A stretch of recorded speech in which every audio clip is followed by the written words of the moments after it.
she was created using a sample of Wolverine's DNA. Now let's get into the video and find out who is X-23.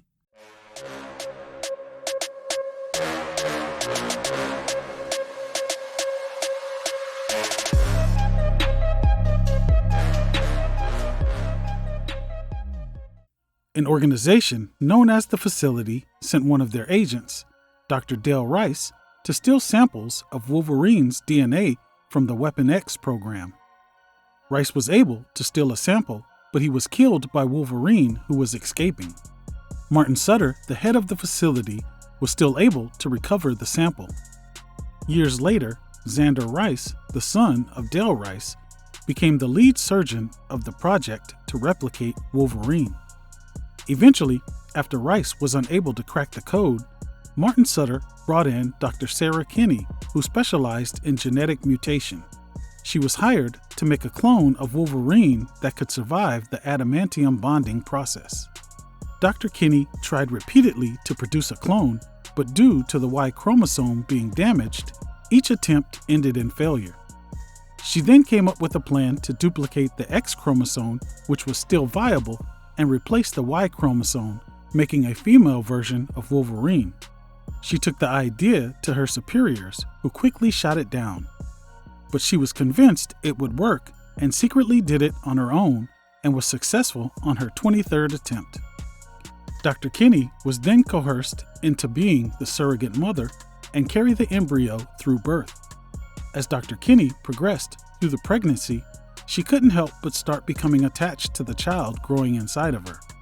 The child was then born and was named X-23. X-23 was raised with one purpose: to become the ultimate weapon for the Facility. She was put through rigorous training to become the ultimate assassin. Secretly, Dr. Rice developed a scent that when smelled by X-23, it sent her into a raging killing spree. When X-23 turned 7, she was given radiation poisoning to trigger her healing ability. Now that she had her healing ability, Dr. Rice conducted the adamantium bonding process on X-23. He also equipped a Facility agent named Kimura with indestructible skin to be X-23's handler. X-23 was born with retractable bone claws in her hands and feet, which are now coated in adamantium. She has a regenerative healing factor and is immune to most poisons and diseases. She has superhuman reflexes, agility, durability, and her senses are superhumanly acute with enhanced vision, hearing, and she can track a target by scent. Her aging has been drastically slowed. Through her training, she's become an expert in martial arts, acrobatics, firearms, and explosives. She can fluently speak Japanese, English, French, and multiple other languages. After 3 more years of training, X-23 was sent on a test mission. She successfully completed her mission, slaughtering Greg Johnson, a presidential hopeful, and his entire family.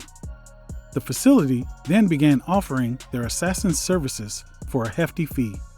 X-23 was sent on hundreds of missions, killing hundreds of targets. She successfully completed every assignment given to her, never failing. Dr. Kinney continued to visit X-23 when she was allowed to. When Dr. Kinney found out that her niece had been abducted, she took X-23 out of the Facility to find her. X-23 successfully found her niece and killed the serial killer who had abducted her. Shortly after that, Dr. Rice talked Martin Sutter into signing over control of the project to him. Immediately after that, he sent X-23 to kill Sutter and his family.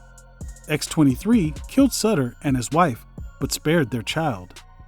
Upon returning from her mission, she tipped off her surrogate mother, Dr. Kinney, to what had just happened. Kinney was summoned to come see Rice. She played it cool, acting as if she didn't know what had happened with Sutter. Rice then showed her he was now growing embryos X-24 through X-50. Rice told Kinney she was no longer needed and fired her on the spot. While doing so, he secretly put the trigger scent on Kinney and told her she could visit X-23 one last time. She quickly made a record of X-23's history and sent one copy to Wolverine and kept one for X-23. She had a new mission placed in X-23's cell. X-23 then carried out that mission, killing all the scientists, destroying the embryos, and killing Xander Rice. As X-23 rendezvoused with her mother, the trigger sent X-23 into a rage, and she fatally attacked her mother. As her mother died, she told X-23 that she was her mother and renamed X-23 Laura. Laura then fled to the one place she knew she could be accepted. She went to her mother's sister's house in San Francisco. After spending some time with her family, she left to hunt down Wolverine after her family was put in danger by her being there. She found Wolverine and attacked him. She had come to the conclusion she needed to rid the world of Wolverine and herself. Wolverine was able to convince her there was another path for her that she could learn at Xavier's Institute. But before that could happen, Captain America showed up and arrested X-23. She was taken in and questioned about her past missions by Captain America and Matt Murdock. After her questioning, Captain America felt it was best to release her so she would not be exploited by S.H.I.E.L.D. X-23 has gone on to be part of several X-Men teams, X-Force, and has even gone by the code name of Wolverine for a period in honor of her father. She has since gone back to X-23 and continues her adventures in the Marvel Universe. Well, that's the origin of X-23, and that's a wrap for this video. As always, I appreciate you taking the time out of your busy day to stop by the channel and check out these videos. Please like, share, and subscribe. We'll see you again real soon. I'm out. Peace.